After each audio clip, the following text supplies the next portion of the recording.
Hi hello welcome to మకుటా media. రీసెంట్గా ఒంగోలుకి సంబంధించినటువంటి బాలినేని గారు వర్సెస్ దామచర్ల జనార్దన్ గారికి సంబంధించినటువంటి ఇష్యూని నేను మొన్న కూడా మాట్లాడాను. దీన్ని అనవసరంగా ముందే కనుక కొంచెం చొరవ తీసుకుని స్టార్టింగ్లోనే రెండు పార్టీలు కావచ్చు, లేదంటే అక్కడ జనసేన పార్టీకి సంబంధించిన ఇంకొక వర్గం రియాజ్ కావచ్చు, రియాజ్ వర్గం కావచ్చు, ఒకసారి కూర్చోబెట్టి మాట్లాడుంటే ఇంతవరకు వచ్చి ఉండేది కాదేమో అని. కాకపోతే జరగరాని నష్టం ఇప్పుడు జరిగిపోయేందుకు చాలా దగ్గరగా వచ్చేసిందని చెప్పాలి. ఒకరికొకరు మాటలు చాలా వేగంగా మారిపోతున్నాయి, వ్యక్తిగత దూషణలకు వెళ్ళిపోతున్నాయి. దీని గురించి మాట్లాడుకునేటువంటి ప్రయత్నం చేద్దాం. దీని మీద ముఖ్యంగా పవన్ కళ్యాణ్ గారికి కూడా కొన్ని విషయాలు తెలిసే ఉంటుందేమో అని ఇప్పటికే అర్థమై ఉంటుంది ఆయనకి. ఎవరు మనవాళ్ళు, ఎవరు పగవాళ్ళు, ఎవరు ఏంటి అనేది ఒక క్లారిటీ ఇప్పటికైనా వచ్చి ఉంటుందేమో అని నాకైతే అనిపించింది. మాట్లాడుకుందాం దీని గురించి. రీసెంట్గా రియాజ్ గారికి సంబంధించిన ఆయన ఒక వీడియో పెట్టారు, బండబూతులు తిడుతూ. ప్రసాద్ చిగిలిశెట్టి అనేటువంటి ఒక ఎన్ఆర్ఐని అమ్మనాబూతులు తిడుతూ ఒక వీడియో పెట్టేశారు. ఎందుకు ఆయన అంతలా ఏమన్నా మాట్లాడేశారా ప్రసాద్ చిగిలిశెట్టి అని చెప్పి నేను ఆయన మాట్లాడినటువంటి వీడియో కూడా ఒకసారి చూశాను. ఈయన మీద ఏవైతే గతంలో ఈయన 2019లో పోటీ చేసినప్పుడు ఆయన అఫిడవిట్లో ఎంత ఉందో, ఆయన ఆస్తుల వివరాలు ఇవి అని చెప్పుకుంటూ వచ్చారు. ఇప్పుడు ఆయన ఆస్తుల వివరాలు ఏంటి అనేది కొంచెం క్లారిటీగా చెప్పారు. సరే, దాని గురించి దానికి ఆన్సర్ ఇవ్వాల్సినటువంటి రియాజ్ గారు దానికి సమాధానం చెప్పకుండా బూతులతో రెచ్చిపోయినటువంటి పరిస్థితి కనిపించింది. పదే నన్ను టార్గెట్ చేస్తున్నారు, నా సహనం కోల్పోయింది అని చెప్పి ఆయన చెప్పడం కూడా జరిగింది. ఆయనకి నేను క్షమాపణ చెప్పను, బట్ కాకపోతే పవన్ కళ్యాణ్ గారికి క్షమాపణ చెప్తానంటూ ఇంకొక వీడియో కూడా ఈరోజు రిలీజ్ చేశారు. అది కూడా బాగానే ఉంది. సరే, అక్కడతో ప్రసాద్ చిగిలిశెట్టి గారికి కావచ్చు, కొంతమంది గురించి కూడా మనం మాట్లాడుకుందాం. ఇక పవన్ కళ్యాణ్ గారికి ముఖ్యంగా బాగా తెలియాల్సింది ఈసారి తెలిసిందా లేదా అనేది కూడా ఆలోచించుకోవాలి. ఇది జనసేన పార్టీకి సంబంధించినటువంటి కొంతమందికి కూడా ఇది చాలా క్లియర్గా తెలియాలి. దీని మీద ఎందుకంటే పవన్ కళ్యాణ్ గారికి బాగా క్లోజు. ఆయన బర్త్డేకి కూడా పవన్ కళ్యాణ్ గారు అఫీషియల్గా ఆయన విష్ చేస్తూ ఉంటారు. ఆ ఛానల్కి సంబంధించి ఆ కార్యక్రమాలకు కూడా పవన్ కళ్యాణ్ గారు వెళ్ళి ఛానల్ ఓపెన్ చేస్తారు. అనేకమైనటువంటి కార్యక్రమాలకు అన్నిటికీ కూడా తెగవాడేస్తూ ఉంటారు ఆ ఛానల్ని. ఇంకా అది జనసేన ఛానలా లేదంటే ఆ ఛానల్ సపరేటా అనుకునేటువంటి రేంజ్ అయిపోద్ది. చెప్పాలంటే ఆయనే జనసేన పార్టీకి సంబంధించిన ఏ నాయకుడిని తీసుకోవాలో, ఏ నాయకుడిని తీసుకోకూడదు, సలహాలు, ఉచిత సలహాలు చెప్పాలంటే రైల్వే కోడూరుకి సంబంధించిన దాంట్లో కూడా ఈయన తలదూర్చి ఇచ్చినటువంటి సీట్ని పెట్టినటువంటి క్యాండిడేట్ని కూడా క్యాన్సిల్ చేయించినటువంటి చరిత్ర కూడా సదరు ఆ ఛానల్కి, ఆ ఛానల్ యాజమాన్యానికి కూడా తెలుసు. ఎందుకు అంటే ఆ సదరు వ్యక్తి నా మీద ఇలా కొవ్వొట్టని ముద్ర అప్పుడు వేశారు కదా, నేను వైఎస్ఆర్సీపీ కొవ్వొట్టని అన్నారు కదా, మీ దగ్గర ఏమన్నా ఆధారాలు ఉన్నాయా అంటే ఏదో ఒక ఫోటో ఒకటి తీసుకొచ్చి కొవ్వొట్టని చెప్పారు. ఆయన ఉద్యోగరీత్యా జగన్మోహన్ రెడ్డి గారిని ఆ టర్మ్లో కలిస్తే అది ఆయన మీద ముద్రేసి ఆయనకి ఇచ్చిన సీటు క్యాన్సిల్ చేయించారు రైల్వే కోడూరుది. సరే, అయిపోయింది. మరి ఏంటని నేను ఆయన దగ్గరికి వెళ్ళి అడిగితే ఆయన ఏదో చెప్పుకొచ్చాడట. నువ్వు నా దగ్గరికి కలవడానికి రాలేదు, ఆయన వచ్చాడు, ఆయన కలిశాడు, అందుకని నేను ఆయన పాజిటివ్గా చేశానని ఏదో చెప్పాడట. సరే, దాని గురించి కూడా పక్కన పెడదాం. పవన్ కళ్యాణ్ గారికి ఇప్పటికైనా తెలిసిందా లేదా?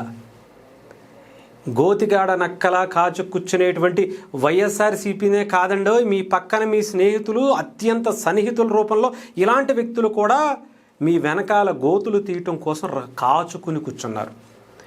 మీ దగ్గర అంటే ఒక పెద్ద స్థాయి అంటే బాలినేని లాంటి ఒక రాష్ట్ర స్థాయి నాయకుడు కూడా మీ పార్టీలోకి రాకూడదు అని ఎన్ని రకాల కుట్రలు చేస్తున్నారో ఇక్కడ చూస్తే అర్థమైపోతుంది.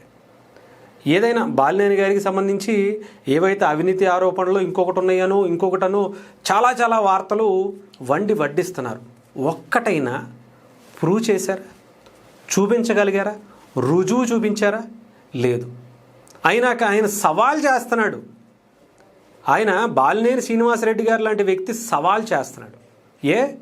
వైఎస్ఆర్సీపీ పార్టీ నుంచి టీడీపీలోకి ఎంతమంది రాలా, ఎంతమంది ఎమ్మెల్యేలు అవ్వాలా, ఎమ్మెల్సీలు అవ్వాలా, ఎంపీలు అవ్వాలా, మంత్రులు అవ్వాలా, మరి వాళ్ళందరికీ లేనటువంటి ఈ గొడవ ఇప్పుడు మాత్రమే ఎందుకు వచ్చింది?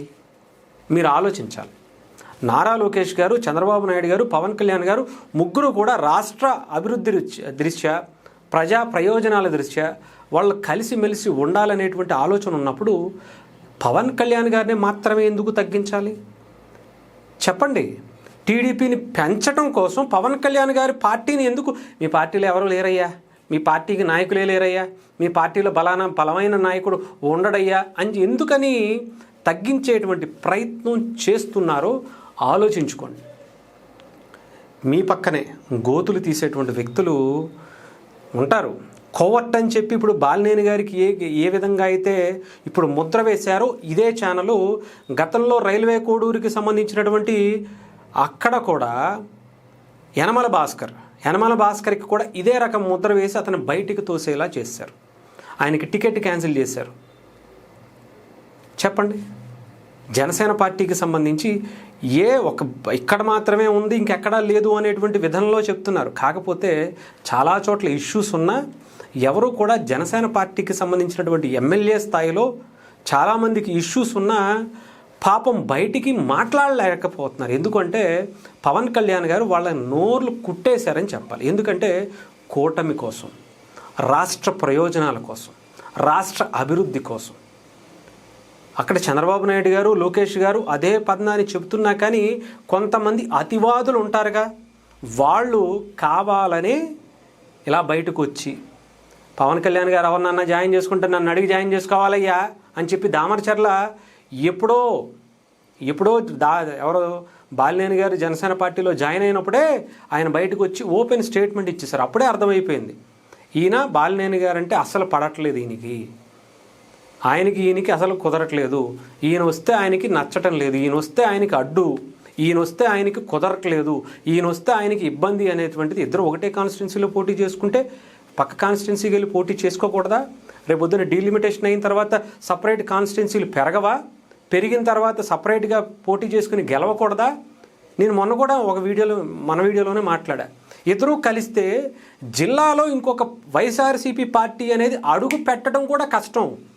అలాంటి స్థాయిలో శాసించవచ్చు. చెప్పాలంటే ఇంకా పక్క జిల్లాలను కూడా వాళ్ళ హ్యాండ్ ఓవర్లో గ్రిప్పులో పెట్టుకుని చుక్కలు చూపించవచ్చు. అసలు వైఎస్ఆర్సీపీకి ఒక్క సర్పంచ్ కాదు కదా, వార్డు మెంబర్ కూడా లేకుండా చేసేటువంటి స్థాయి సత్తా ఇద్దరికి ఉంది. ఆ పని చేయకుండా వైఎస్ఆర్సీపీకి అవకాశాలు ఇచ్చి వైఎస్ఆర్సీపీ ఎదగటానికి ఈ పనులేంటి?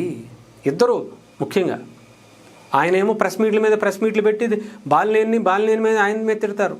ఈయన చూసి పవన్ కళ్యాణ్ గారికి ఎన్నిసార్లు చెప్పినా ఆయన రియాక్ట్ అవ్వట్లేదని చెప్పి ఆయన మెసేజ్లు ఆయన బయటకు వచ్చి ఆయన ప్రెస్ మీట్లు పెడతారు. దీని అంతటికీ ముఖ్యంగా రెండు పార్టీలకు సంబంధించినటువంటి నాయకులు వీళ్ళిద్దరిని సమన్వయపరచడంలో కొంచెం కదా చాలా లేట్ చేశారేమో అనిపించింది. దీన్ని వైఎస్ఆర్సీపీకి ఒక అవకాశంగా కల్పించారు. ఇప్పుడు బాలినేని గారికి సింపతి ఎక్కడ పెరుగుతుందంటే ఆయన నియోజకవర్గాలతో పాటు జిల్లాలతో పాటు వైఎస్ఆర్సీపీకి కూడా వెళ్ళేంత స్థాయిలో పెరుగుతుంది. నేను మొన్న జనసేన పార్టీకి బై చెప్పేస్తున్నారు బాలినేని అని చెప్పి ఒక ట్యాగ్ చేస్తే లోపలికి వెళ్ళి వీడియో చూడకుండా చాలామంది చాలా రకాలుగా కమెంట్లు కూడా చేశారు. ఎందుకు అంటున్నానంటే ఇలా బాలినేని గారు లాంటి ఒక వ్యక్తిని జనసేన వదులుకోవటానికి సిద్ధంగా లేదు, అందులో ఎటువంటి సందేహం లేదు. పవన్ కళ్యాణ్ గారు ఏరి కోరి తీసుకొచ్చుకున్నటువంటి నాయకుడు ఆయన. రియాజ్ గారు నేను మొన్న కూడా మనకి రెండు టీవీలో దాంట్లో మాట్లాడాను కూడా ఆయనతో కూడా. ఆయన మీరు ఎందుకని ఎమ్మెల్యే స్థాయికి ఎదగలేకపోయారు, ఇక్కడ సర్పంచ్గా పోటీ చేయలేకపోయారంటే మేము సర్పంచ్గా గెలిచాం, ఎంపీటీసీగా గెలిచాం, లేదంటే కౌన్సిలర్గా గెలిచాం అని చెప్తున్నారు. ఒక్కొక్కటి కాదు, జిల్లాలో ఎమ్మెల్యే స్థాయిలో ఎందుకు లేకపోయారు అంటే నాకు ఇస్తే నేనే గెలిచేవారని చెప్పి ఆయన చెప్పాడు. మొన్న కూటమి ఆ ఫ్లోలో ఎవరిని నిలబెట్టినా కొట్టేసేవాళ్ళు, అందులో సమస్య లేదు. అది రియాజ్ గారే కావచ్చు, ఇంకొకళ్ళే కావచ్చు, ఎవరైనా గెలిచేసేవాళ్ళు. కాకపోతే ఇండివిజువల్గా ఎంతవరకు సంపాదించుకున్నారు, ఎన్ని సభ్యత్వాలు చేపించగలిగారు, ఎంత ఇంపాక్ట్ చూపించగలిగారు, బాలినేని గారి స్థాయిలో మన రాజకీయంగా ఆయనకి ధీటుగా మనం ఉన్నామా లేదా అనేది కూడా చూపించుకోవాలి. అలా అని చెప్పి రియాజ్ గారిని మనం చిగిలిశెట్టి గారిలాగా పదే పొడి చేయకూడదు. ఎందుకంటే పవన్ కళ్యాణ్ గారితో ఒక వ్యక్తి 20 ఏళ్ల పాటు దాదాపు 2 దశాబ్దాల పాటు ట్రావెల్ చేశాడు అంటే అతని చిత్తశుద్ధి ఎలా ఉంది అని ఆలోచించాలి. ఎన్ని ప్రలోభాలు, ఎన్ని అవకాశాలు, ఎన్ని అది వచ్చుంటాయో ప్రత్యేకించి చెప్పాల్సిన అవసరంలా. అవన్నీ దాటుకొని పవన్ కళ్యాణ్ గారిలో ఒక కోర్ టీంలో ఒక మెంబర్గా, చాలా సన్నిహితుల్లో ఒక వ్యక్తిగా రియాజ్ ఎదిగారు అంటే డెఫినెట్గా మనం ఆలోచించుకోవాలి. పవన్ కళ్యాణ్ గారికి తెలీదా? పవన్ కళ్యాణ్ గారికి ఆ మాత్రం అవగాహన లేదా? ఎవరికి ఏం పదవి ఇవ్వాలో, ఎవరికి ఏమి ఇవ్వకూడదో, ఆయనకి ఏం పదవి ఇవ్వాలో, ఏం ఇవ్వకూడదో కూడా ప్రసాద్ చిగిల్శెట్టి గారు లాంటి వాళ్ళు డిసైడ్ చేసేయటమేనా? కరెక్ట్ కాదు. ఆలోచించుకోవాలి. ప్రసాద్ చిగిల్శెట్టి గారు లాంటి వ్యక్తులు జనసేన పార్టీకి అవసరమే, రియాజ్ గారు లాంటి వ్యక్తులు జనసేన పార్టీకి అవసరమే, బాలినేని గారు లాంటి వ్యక్తులు జనసేనకి అవసరమే. కానీ ప్రతిదానికి పవన్ కళ్యాణ్ గారిని, జనసేన పార్టీని టార్గెట్ చేసుకుని వాళ్ళనే గుచ్చి పొడుస్తూ ఉంటే అది ప్రతిసారి కూడా కరెక్ట్ కాదేమో ఆలోచించుకోండి అని చెప్తాను.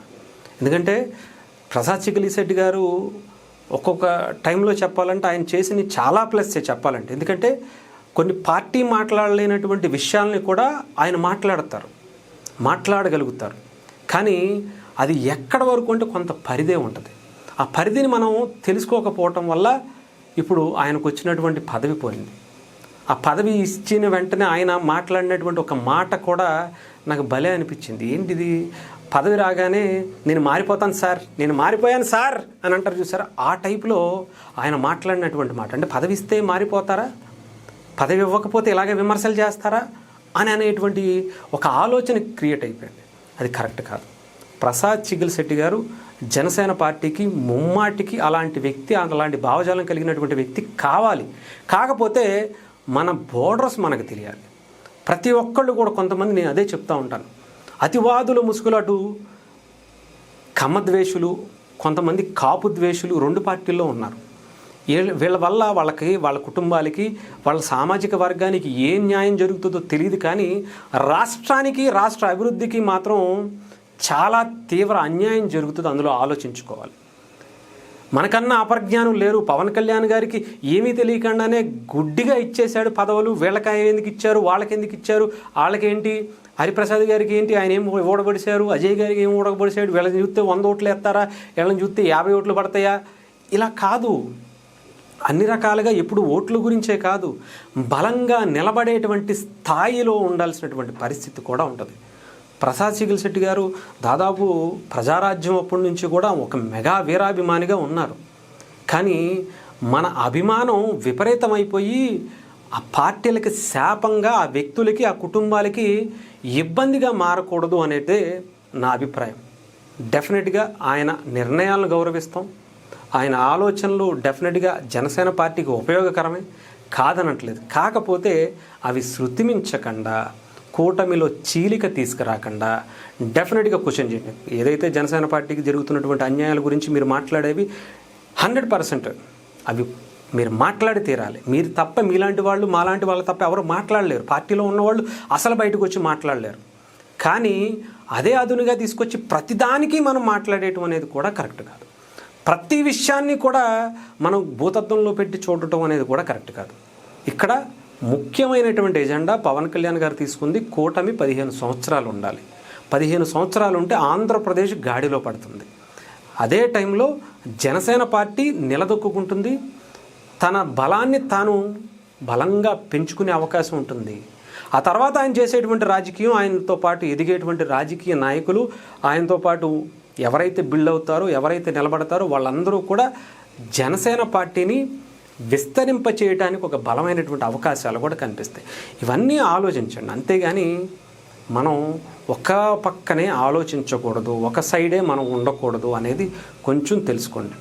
రియాజ్ గారు కావచ్చు, ఇంకొకళ్ళు కావచ్చు, మీరు మాట్లాడేటటువంటి భాష చాలా అభ్యంతరకరం.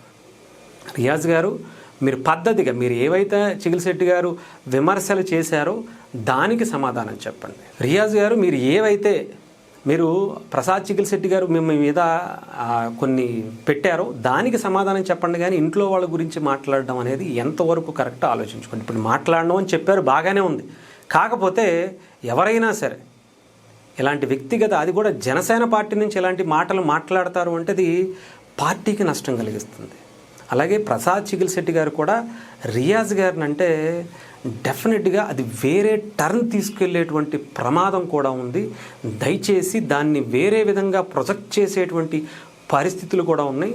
దయచేసి దాన్ని కొంచెం మీరు ఆలోచించి మాట్లాడితే విమర్శన అంటే పవన్ కళ్యాణ్ గారు సినిమాలో డైలాగేనే కావచ్చు, లేదంటే ఆయన సినిమాలో గతంలో వాడేటువంటి సినిమాలో సాంగ్స్కి సంబంధించినటువంటి లిరిక్స్ కావచ్చు, కొన్ని ఇక్కడెక్కడ అప్పుడప్పుడు మనకు ఉపయోగపడుతూ ఉంటాయి. ఎక్కడ తగ్గాలో కాదు, ఎక్కడ నెగ్గాలో తెలియాలి, ఎక్కడ ఏం మాట్లాడాలో, ఎక్కడ ఎలా ఉండాలో. నాకు తెలిసి పవన్ కళ్యాణ్ గారికి తెలిసినంతగా నాకు తెలిసి ఇప్పుడు భారతదేశంలో ఉన్నటువంటి ఏ రాజకీయ నాయకుడికి కూడా అంత పూర్తి స్థాయి అవగాహన లేదేమో అనిపిస్తుంది.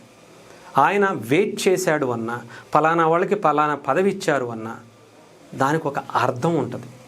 దానిని మనం తప్పు పట్టకూడదు, దానిని మనం క్వశ్చన్ చేయకూడదు అని నాకు కొంతమంది మాట్లాడుతూ ఉంటారు. కాపులు ఎదగపోవడానికి ఈ విపరీతమైనటువంటి ధోరణే కొంత కారణం అని కూడా కొంతమంది మాట్లాడేస్తూ ఉంటారు. కానీ అలా ఉండటం కూడా అదొక నిజాయితీగా వాళ్ళని మనం మాట్లాడాలి కానీ వాళ్ళు ఉన్నది ఉన్నట్టు మాట్లాడతారు అనుకోవాలి, కానీ ప్రతిదాన్ని దానికి దీనికి మాట్లాడకూడదు అంటారు. ఎందుకంటే అంతా వాళ్ళకే తెలుసు, వాళ్ళే అంత అపరమేధావులు అనేటువంటి ధోరణిలో కొంతమంది ఉంటారు. కానీ అందరికీ దాన్ని ముడిపెట్టడం అనేది కూడా కరెక్ట్ కాదు. ఏదేమైనా సరే ప్రసాద్ చిగిలిశెట్టి గారు కొంచెం వెయిట్ చేయండి, అంతా మంచి జరుగుతుంది. డెఫినెట్గా పవన్ కళ్యాణ్ గారు సరైన దారిలోనే వెళుతున్నారు, దాన్ని ఫాలో అయితే చాలు.